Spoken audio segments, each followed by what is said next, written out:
All right, hello everybody, and welcome back to the Telivy MSP podcast. Very excited to introduce our guest here today. Matthew, would you like to introduce yourself? Sure. My name is Mathew Lang. I am with SVAM International. That's SVAM. I have been with them in the 5 month range at this point. About 25 years in the MSC space. I've gone from ownership to selling. I've done acquisitions. I've been part of mergers. I have done, the technical, whether it's like level one, level two, level three in the traditional MSP space, all the way to, VCIOing. I've done VCISOing. So I do virtual CISO. I have been a Hmm. CISO. I've done CTO roles. So I've done a large breadth. I've left the MSP space a little bit to go see what happens inside the enterprise space to kind of break out of that delivery model. But I came back to it really to hone in on do security properly as my passion. I also work heavily inside the CMMC space. So I like to operate inside of the compliance frameworks and applying Hmm. them down into the small medium business. I think it's obviously a burgeoning sector, but there's just a lot of need for people like me to live in that space. There's a lot to do. Interesting, very, very fascinating. And you have a wealth of experience I want to dive into and focus in on what you're doing today and what has to do with risk first. But yeah, real quick intro for me. Hey, everybody. Welcome back. I'm Jeremy, head of partnerships at Telivy, and we're an automated cybersecurity risk assessments platform for over 100 MSPs. MSPs like Halt Data Solutions, Strata Networks, and Level 5 Management love Telivy because they can run automated risk assessments to win new clients, provide quarterly security reports to existing clients, help them meet compliance, reduce risk assessments that take 7 to 8 days manually to under 5 hours with Televy. And we're coming out with a widget that you could put on your homepage so you can start converting prospects that just visit your website and can run a risk assessment right there. So let's dive right in, Matthew. Can you tell us more about a really long journey that I want to break apart and cover all of it. But what are you doing today? Can you tell us?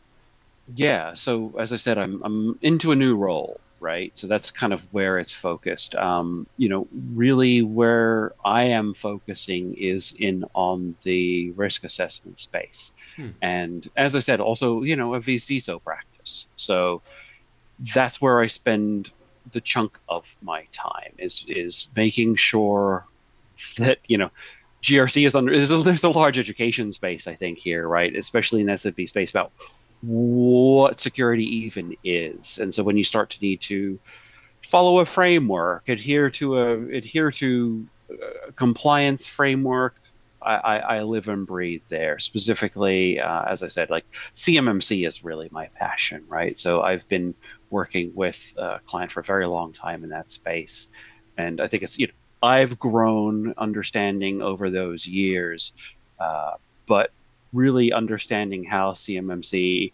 affects the client, how it affects the MSP, how it affects the contractor, how it affects, I think there's a bigger picture question there too.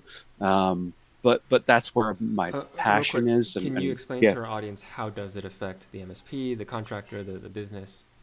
yeah, absolutely. CMMC. So, I think it's a huge challenge inside of the MSP. There are a lot of controls that come down under NIST 800 171 that I think kind of force the MSP to think about things very differently. Now, how that's going to play out, I don't want to kind of go too far down there.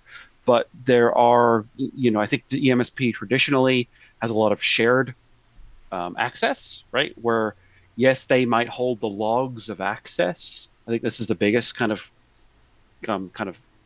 division point that I see is that the MSP might hold a credential for access to something under 800.171.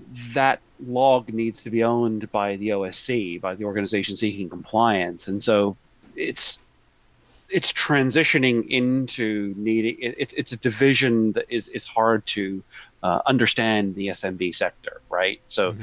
the tools that the MSP has to monitor and manage and do all this stuff now need to kind of like become the tool that the OSC has. And so there's a lot of kind of like transparency is might be a one way to think about it, but just practice change that needs to be created, right? So What's making the sure, for change that instance, needs to happen? Yeah, what does this mean for the business owner? What does this mean for the MSP owner? I mean, there's a lot to that, right? So that's, I don't think it's easy for me to boil that down inside of a conversation here. Um, if you're using shared logins, that needs to change. I'd say that's one of the big changes. Do you have policies around how you handle change management? Yes or no, right? Like that needs to change.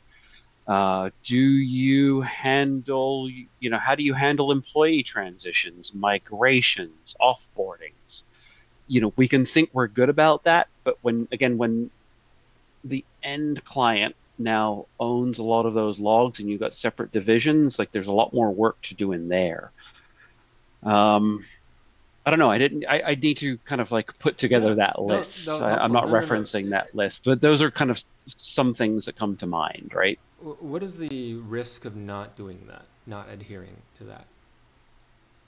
Well, from what I do understand and what I have seen is that the MSP is likely to come into scope under CMMC. So it's not under what they've shown thus far, but from closely following the industry, I do see that CMMC is going to be something that the MSP needs to follow, which means they need to adhere to Right. 800, 171 and the CMMC guidelines. And so, you know, that's just not usually what an MSP is doing, right? They're taking tools, adding a service, and presenting them to the client. So it's a very different operational maturity level to have I'm sure some of the mature ones, this is, easy, Hmm. but, you know, there are complications in there that need to be thought of around making sure that users are, you know, have exceptions documented if they're not going to be accessing things from within, from within U.S. or authorized countries. So there's little things like that that may come into play downstream, but those are difficult for me to talk to because you need to be authoritative on them. But Yeah. that's where I'm seeing that shift, right? I think there's going to need to be an understanding from the MSP around applying to frameworks. For those who might not be following this as closely as you and we may be, where did this come from? Is this new? Is this the federal government regulation update this year, right? So where did CMMC come from? Where did these compliance regulations and requirements start taking effect, right? Where did it come from? Why did it happen? Was it the Yeah, federal government? absolutely federal government, right? This Yeah. is the Department of Defense. So it Mm. stems from the CMMC regulations stem from the Department of Defense. I don't have my notes in front of me, so but 2017 these regulations were put into DFARS clauses that the all of the defense industrial base clients that serve this kind of work and this in this nature, these things started to be put into those contracts, and that's ultimately what derives this nature. So companies that have been in this line of business have having to be follow these laws since 2017. What happened was that the Department of Defense saw that they weren't getting followed. They were Ah, self-attesting, saying they were doing it, and so CMMC kind of came along to enforce it. I see. I see. Yeah. Thank you And for and sharing that and that story. happened in around 2019, got a little bit delayed with all the shifts that COVID kind of caused to not just this industry but others. But yeah, it stems from being in clauses that they have put into contracts out to this work for a very long time. And, if I'm being too glib, but people were giving it lip service, right? Just kind of say, Yeah. yeah, sure, we're secure. Here That's. you go. I'm going to go do the work now. But Yep. the reality was probably that they were saying they were secure, they were getting hacked, and all this data is now disappearing over to our adversaries. And Mm. so here we are. Where does SOC 2 compliance, PCI, the more sort of The easier compliance regulations, where does that play into this story? It's Because a lot of folks, yeah, probably part of a maturity, right? So the first journey into understanding what compliance looks like, right? So in my experience, it's hard, it's a long-term journey to make money by following these frameworks, right? And so if you're not going to make profit off of doing them, what you need to do is know you need to iterate, right? So you need to do something that's tangible and you can go and pursue. There are lots of other frameworks. I can't speak as well to all of them. I'm familiar with what they are. Uh, there's I know that the main journey I've been on is CompTIA has frameworks, the mm, Trustmark, and so I've done that journey with my MSP. That was part of maturing, and so adhering to that across our organization and being audited against it was really what I started diving into and where my passion kind of came from. mm, got So it. those other frameworks are part of that journey, really, I think, right? Just understanding how to do this, right? It's one of those things there are lots of things in our lives, right? You look back and you go, oh wait, I did that, right? You just kind of think it becomes second nature, but yeah, like how to do this inside of an organization that isn't used to trying to adhere to things is difficult. Your tool is geared to try to make this easier, but it doesn't, I'm going to go out on a limb and say it doesn't do everything, right? It helps make this easy, but there's still an audit component. You still have to satisfy an audit. You still have to assemble this. You have to have someone in charge of it. You have to have, like, the tools part of it. But as we say, there's people, process, technology in that order. And if you do it backwards, you will often mess up. So, Absolutely. having someone in charge of it, building the processes, the responsibility, the reason to do it all, Yep. then bringing in the tools so you can have success in those three things is usually how I explain to people. If they go backwards and bring in technology, and I'm sure, this has been said by many others, right? You're just squishing a square peg into a round hole, and you're going to end up with a tool, but no one in charge of it, and no processes making that tool important. Yeah, And a so, solution without a reason for it. Yeah, without a problem. I think, yeah, without a I totally, reason and without a human to run it, right, exactly. And I to make totally it agree. important.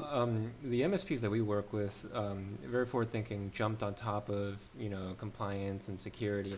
And I think it was interesting. A lot of the MSPs we work with use risk assessments to start that conversation. Exactly. A business owner cares about their business, their sales, their revenue, their customers.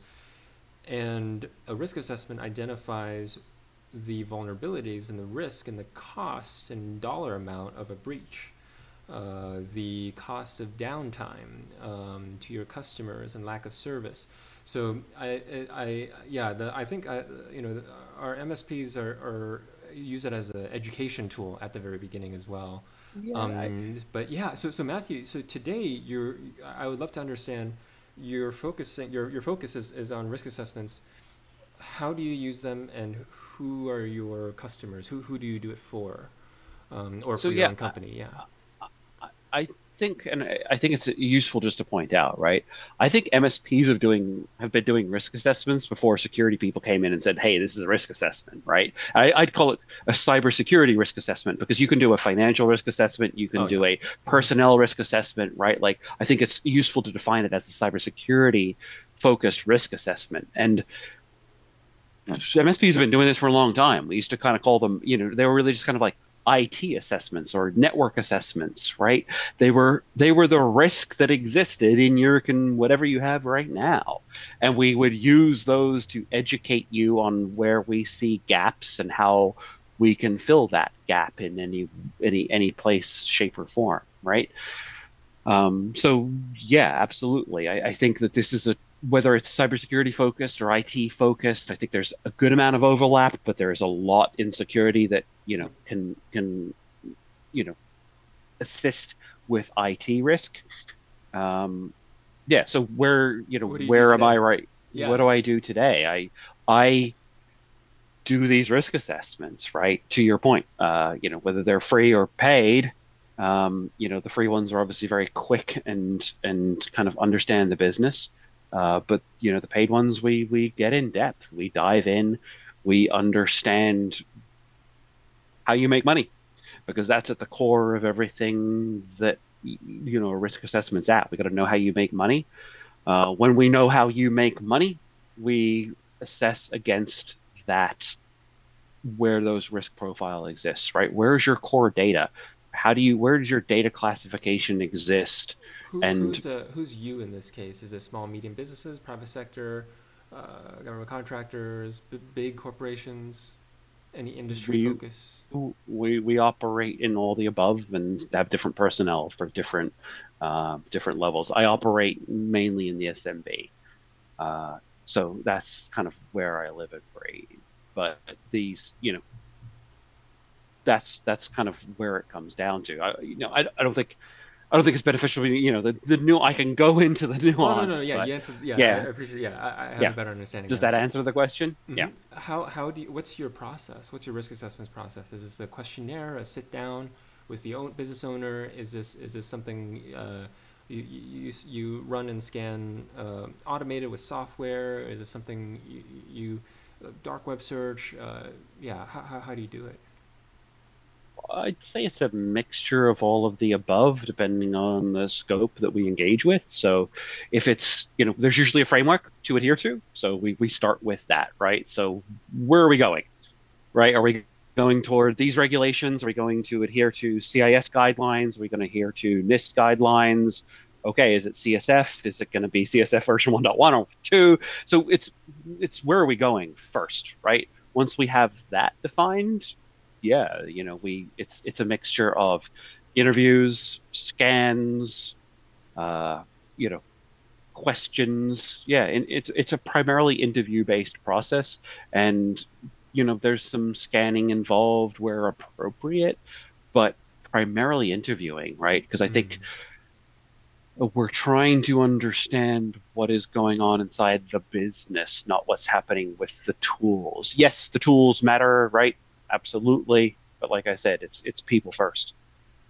Absolutely, absolutely. No, that makes a lot of sense. Uh, I'm curious. What is their business model following the risk assessment?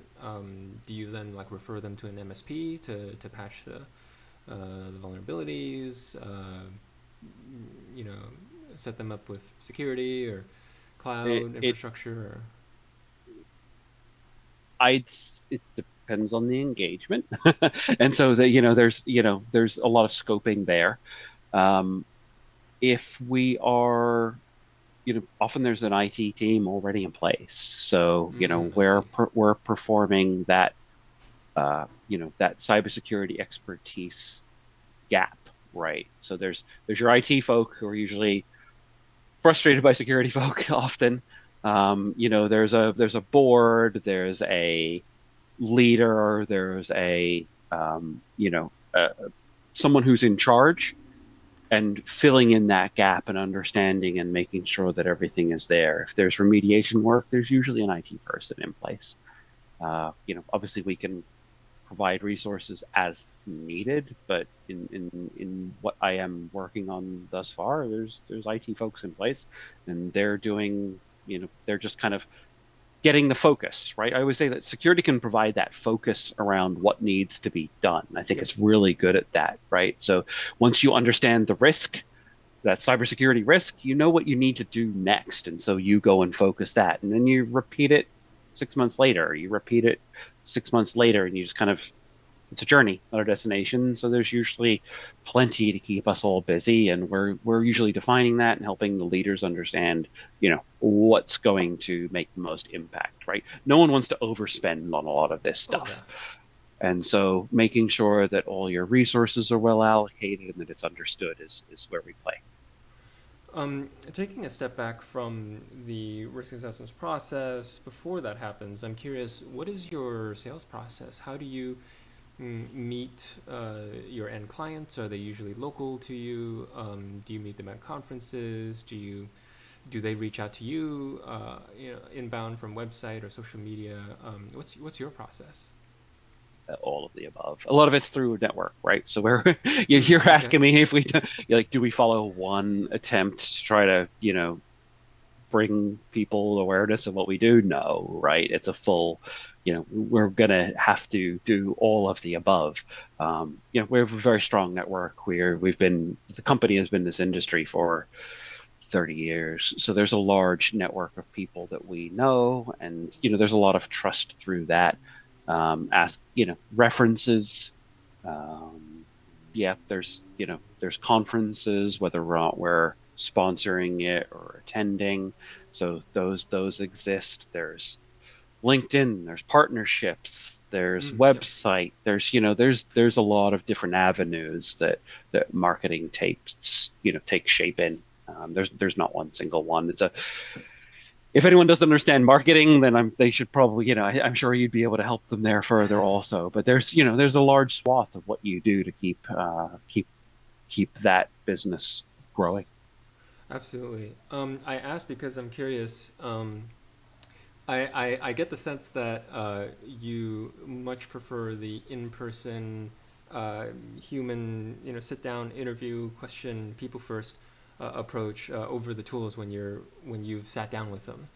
I'm curious, before you're able to sit down with them, maybe on your first call, maybe before your first call, maybe when they're just on your website and they haven't reached out yet. Um, I just want to compare something that I've seen with your experience here. Do you Sure. feel risk assessments is a way to engage new prospects, a way to, like you said, focus, right? Help them understand why they need the service, why they need to sit down with you.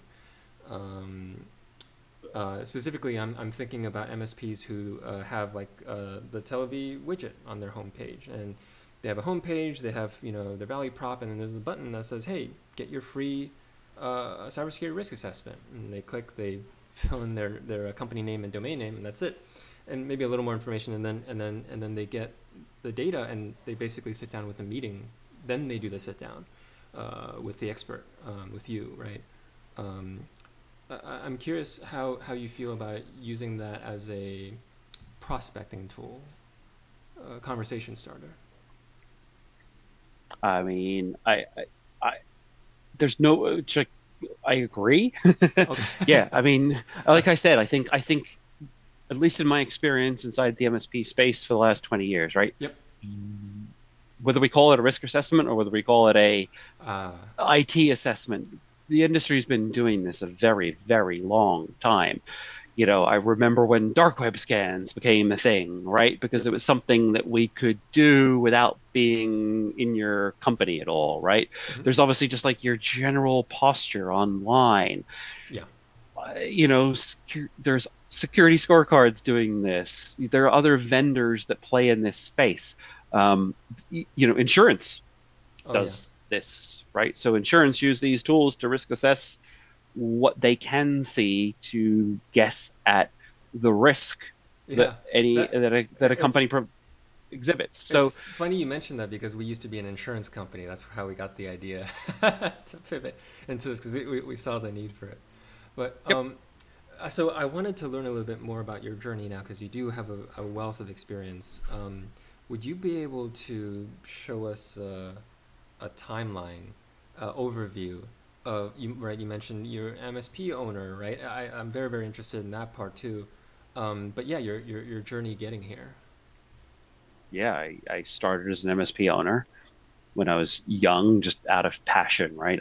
I started coding in college, didn't love it, fell in love with IT. My Mm. degree is actually in psychology, sociology, criminal justice. So that's what I graduated from college with, but immediately went into the IT industry, into the business industry, really, and started a portfolio. Quick follow up: how did you get into criminal justice and that area of study? Um, I think it was just out of interest while I was, just kind of like taking courses in college, right? I think it was a psychology, sociology kind of shared, it was my minor major, and criminal justice was just the class or the classes that I was most interested in, right? So that's where I just kind of went in that direction. It's been a long time. Perhaps I don't look my age, but it's been a long time. So I don't specifically remember how, but it was just out of pure interest. I always kind of share that I think it's reflected back well, right? Especially when we're dealing with cybersecurity, it's Yep. it's a criminal environment that we're dealing with. So understanding that mindset and the kind of I think often MSPs are challenged with the judiciousness that is required to do an investigation around an incident, and that's kind of it's easy to kind of brush it under the rug rather than do a full investigation. It's very time consuming. They don't have the time, but understanding the business benefit to scoping that and doing it properly, I think, is huge. Yes. You could call it a risk assessment if you wanted and you didn't understand terms properly. But that was where my journey began, right? So I started my own company, built a book of business, and sold that book of business to an MSP, kind of when MSPs were becoming a thing, right? So I had like a line of business. I had my standard products and backup and all that stuff. I merged with another MSP, grew with that, got a crazy job offer to go be a CTO at a company that was in the mattress industry. We were selling B2C, so it was all e-commerce, so very high technical competency. And so we were um, we had an e-commerce platform, manufacturing, all that kind of stuff was managed under the technology team, and then but really had a passion for security, right? So I'd studied my CISSP.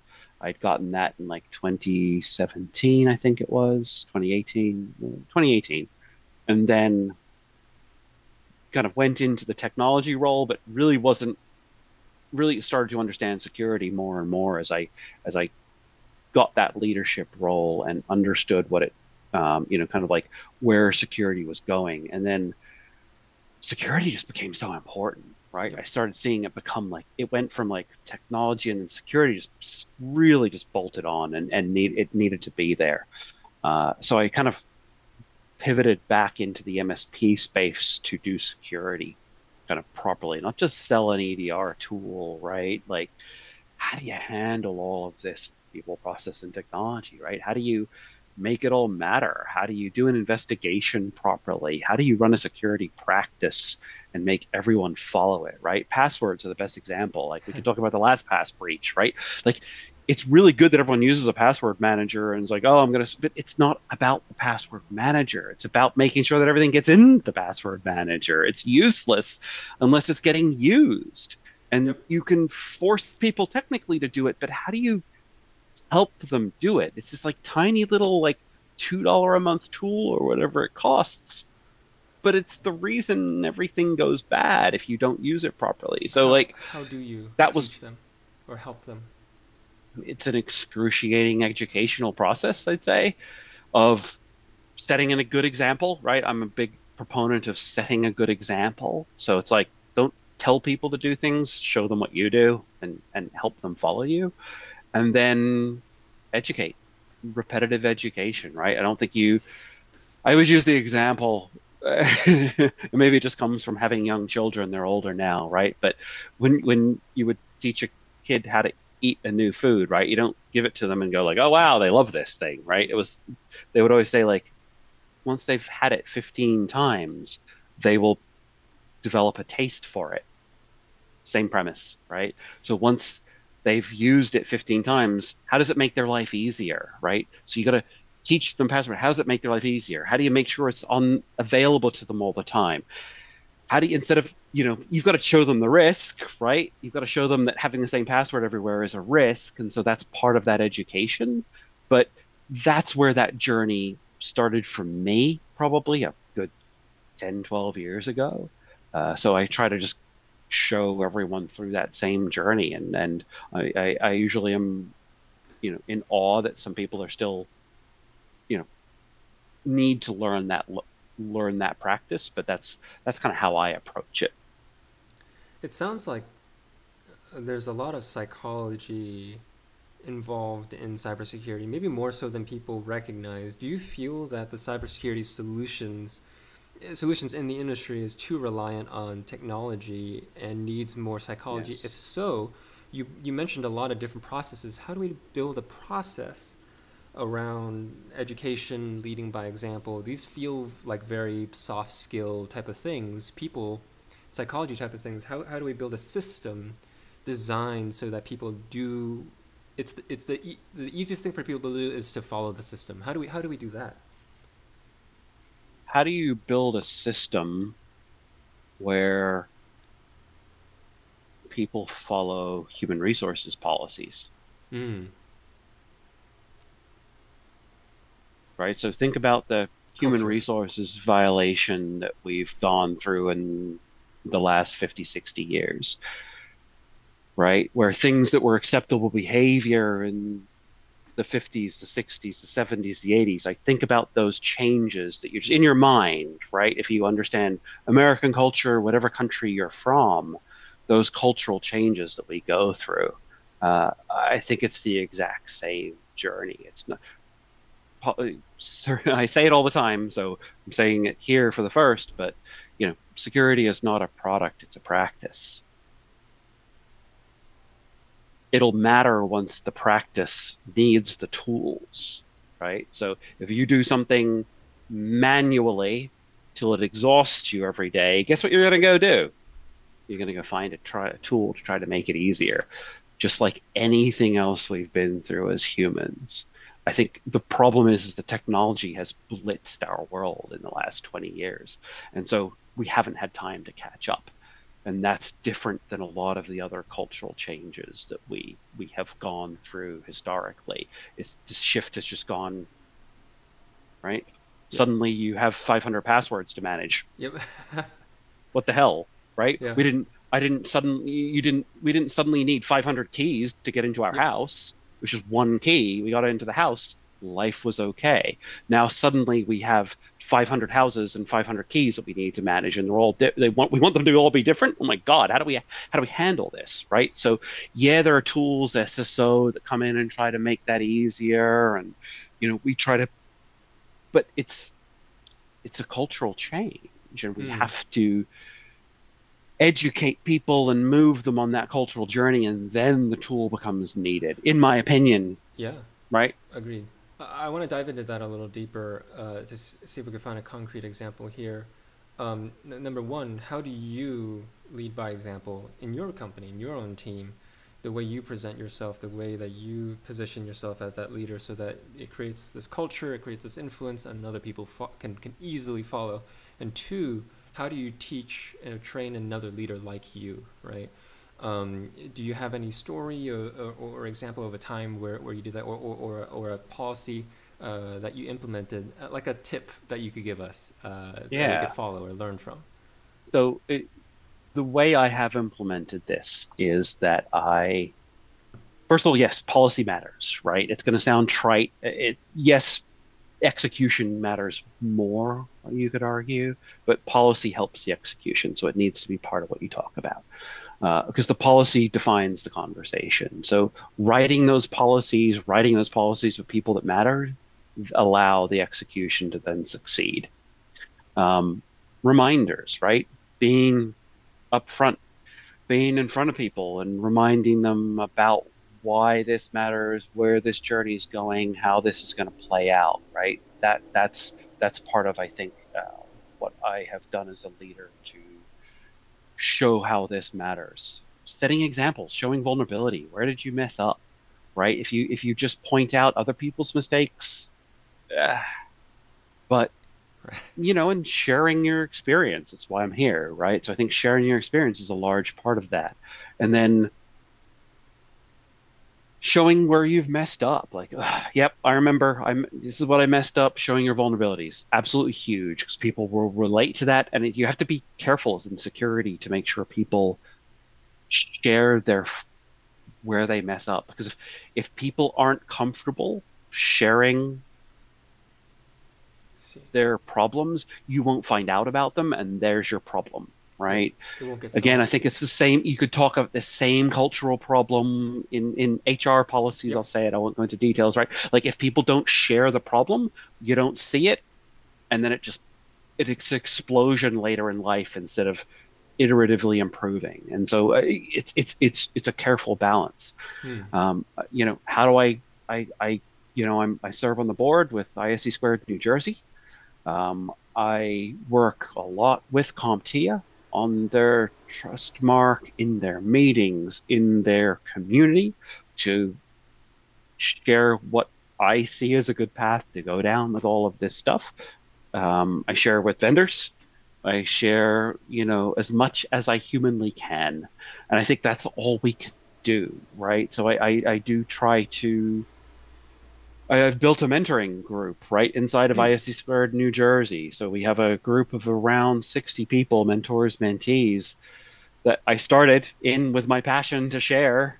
And now I run that group and we share what all of these wonderful people inside of our community know and have gone through down into our mentoring group.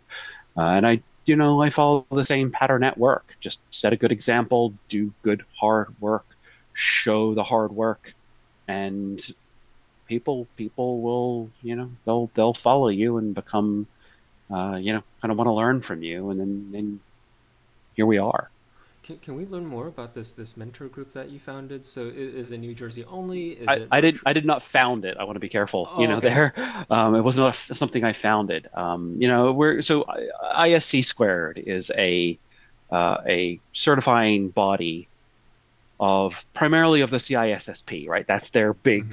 big name certification inside of the cybersecurity space that they do. There are many others, and they've recently launched the CC certification, right? Certified in cybersecurity, that was in partnership with the federal government in order to get people to certify in cybersecurity because we need Yeah. more, right? We need this language to become the lingua franca of everyone. And so that was part of what they did. They run chapters. So there are chapters throughout the country, throughout the world. And New Jersey just happens to be a very passionate chapter. So we grew from around 40 users in 2021 to about 500 users Wow. now. And so Nice. we've grown the chapter. We've got members from all over the country, all over the world, actually. We run, as a chapter, we run groups, a meeting monthly, and then meetups in person. But we've got a lot of content, and we teach people public speaking, for instance. We have information shares. We run a Discord server to that people Nice. join, and we can, people share their experiences in these in group settings inside of Discord, to just kind of share what the industry's about. So that's the chapter, right? Within that chapter is a mentoring group that is run. We have mentors that sign up, mentees that sign up, and we put them together over the course of a 5 to 6 month period. They meet with a mentor for a month, learn from them, we get their feedback, and we just kind of introduce everyone to everyone else so that they can see what it's like being inside of cybersecurity and learn from others and meet everyone inside the chapter on a one-on-one basis. That's what the mentoring is all about. I think there are more strict mentoring groups where they're kind of like, here's what you're going to learn, and here's how you're going to be, and they're going to The follow boot you. camp. Yeah. Yeah, so ours is very, you know, easy to come into, Yeah. Support network. and Hmm. it's enjoyable once you get Yep. into it, right? So it's a wonderful group that we've got of really dedicated professionals who've been doing this a long time. Remember, security's been around a long time. Yeah. It just came into the forefront when lots of people popped into the industry and everyone started getting hacked, Yep. solar winds, and but Oh. you, your company's background speaks to it, right? It's been around a while, just now it's become important. So we're trying to find these, and they're willing to share. They're willing to share. So it was really just a matter of matching these people who wanted to share and these people who wanted to learn, and that's what the group does. I know we want to learn, and can you just briefly, one lesson, can we experience what it's like to be a mentee of yours, right? One particular problem I want to come to you with, which is a lot of us have trouble, and MSPs have trouble convincing clients to care about, you mentioned this Mm. earlier, to care about cybersecurity. I don't want to pay for it, or, it won't hit me, right? I don't want to think about it. how would you teach us to teach them? Because whatever we're doing isn't working right now. And you mentioned earlier, you got to help them. You can't tell them to do something, right? I want to exactly what should we do? Go through their cyber insurance application with them. Explain every line. That's if they're not regulated. If they're regulated, show them their regulations. Do group edge. There's so many different ways to approach it. That's going to depend on how the person works. But I believe that they're going to do what they need, but they don't know what they need. So our job is to educate them on what they need. I think it's as simple as that. I could talk about this for a long time, but at its core, businesses are going to do what makes them money. That's what we're all here for. And so they need to know where their money can disappear out the door. And that's going to be derived from understanding how they align with their risk. Take them through an incident, what it looks like. What does a cybersecurity incident look like? Take them through a ransomware playbook, a ransomware tabletop. These are all simple, not simple things. Simple doesn't mean easy, right? Yeah. They are simple things, but it doesn't mean it's easy. But it's a journey and it takes time. And I think as a trusted advisor in the space, MSPs have a unique position to be able to speak to these small, medium businesses about what that risk looks like. Often we're talking about bits and bytes and all that stuff. It doesn't matter. You got to learn to talk about the business and the risk, and then you're going to be at the table to have that conversation. So, a side comment here. I have been talking to more and more businesses who are reaching out for cybersecurity help, for compliance help, because their business is about to sign a contract with a bigger corporation, like a big name brand, Fortune 500, something like that.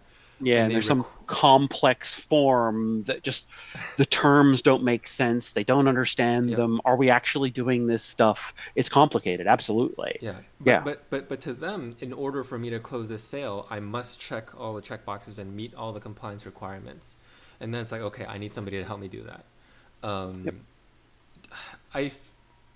I hope that becomes more and more prevalent and common. Not just the big, Fortune 500 companies requiring their contractors to, and then all the contractors' vendors, but like,